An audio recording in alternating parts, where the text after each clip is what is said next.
आए हैं जिनकी स्थिति क्या है, ए बी सी। हमें इन तीनों खंभों की क्या बतानी है, स्थिति।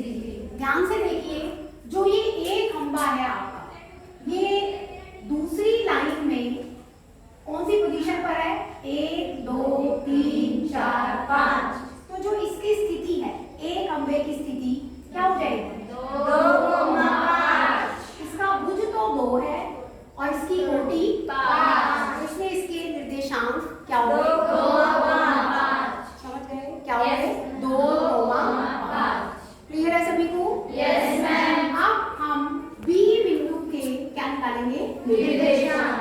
बी बिंदु के निर्देशांक कोई बच्चा बता सकता है? हाँ, सृष्टि बताइए। 4,9। यहाँ से दूरी कितनी है, 4। और यहाँ से क्या है, यहाँ भी आप देख ही पा रहे हैं 9, तो इसके निर्देशांक क्या हो गए, 4,9 से डबल। Very good. अब सी निर्देशांक कौन बताएगा, वेरी गुड। तो हमने तीनों खंभों के क्या बता दिए, निर्देशांक। कोई डाउट? No ma'am. सभी को क्लियर है? Yes ma'am. अब हमने पाद के कोने ओ से, ओ क्या है हमारा, ओ बिंदु क्या है, मूल बिंदु। क्या है, मूल बिंदु। मूल बिंदु के निर्देशांक क्या होते हैं, 0,0। Very good. क्या होते हैं, 0,0। आपको ओ बिंदु से बी की क्या निकालनी है, दूरी। यानी कि ओ बी हमने दूरी निकालनी है। सभी को दूरी सूत्र पता है? Yes ma'am. कौन बताएगा दूरी सूत्र? तो -x1 का स्क्वायर, ये वाला -y1 का स्क्वायर, y2 - y1 स्क्वायर। ये हमारा x1 y1 हो गया। Yes ma'am. इसको आप क्या ले लेंगे, x1 और y1। इसको आप क्या ले लोगे, x2 y2। ठीक है। तो दूरी निकालेंगे तो 4 - 0 का स्क्वायर प्लस 9 - 0 का स्क्वायर। 4 का स्क्वायर बोलो 16, 9 का स्क्वायर 81, 6 और 1 7, 8 और 1 9। तो जो आपकी मूल बिंदु से खंभे बी की दूरी है वो क्या हो गई, वर्गमूल 97। वर्गमूल 97 के आगे गुणनखंड नहीं बन पाएंगे क्योंकि यह भाज्य संख्या है, तो आप इस आंसर को ऐसे ही छोड़ देंगे। तो ये आ गया वर्गमूल 97। ये बिंदु क्या है, सी। और एक डी बिंदु हमने अपनी तरफ से इमेजिन करना है ताकि वो समांतर चतुर्भुज बन जाए। क्या बन जाए, समांतर चतुर्भुज। देखो मिला लेते हैं, एसी को मिला लिया। Yes ma'am. और हमें पता नहीं है, हम अपनी तरफ से कहीं भी मान लेते हैं ये बिंदु P है या D है, क्या है, x, y। अब ABCD क्या बन गया बच्चों, ABCD क्या कह रहा है, एक समांतर चतुर्भुज है। समांतर चतुर्भुज है। तो हमें D के निर्देशांक ज्ञात करने हैं। सभी को पता है एक समांतर चतुर्भुज की प्रॉपर्टी होती है, गुण होता है। क्या गुण होता है कि जो समांतर चतुर्भुज के विकर्ण हैं वो परस्पर समद्विभाजित करते हैं। क्या गुण है, समांतर चतुर्भुज के विकर्ण परस्पर समद्विभाजित करते हैं। तो आपके पास एक विकर्ण है AD और दूसरा विकर्ण है BC। ये मान लो E बिंदु पर क्या करते हैं, प्रतिच्छेद।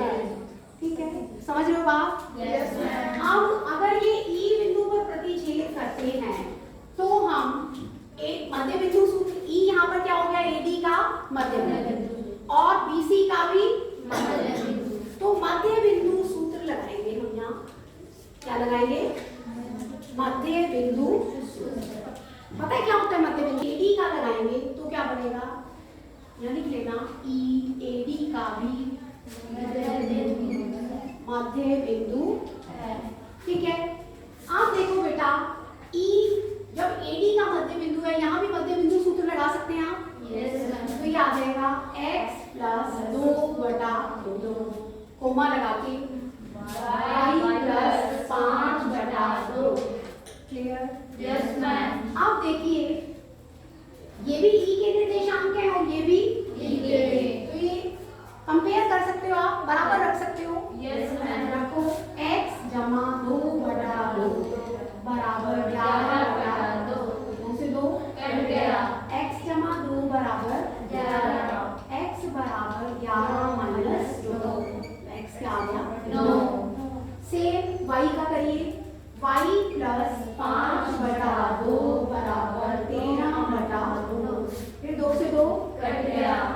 y बराबर 13 माइनस 5, तो y क्या आ गया 8, y क्या आ गया बच्चों 8। तो इसके निर्देशांक निकल आए 9,8।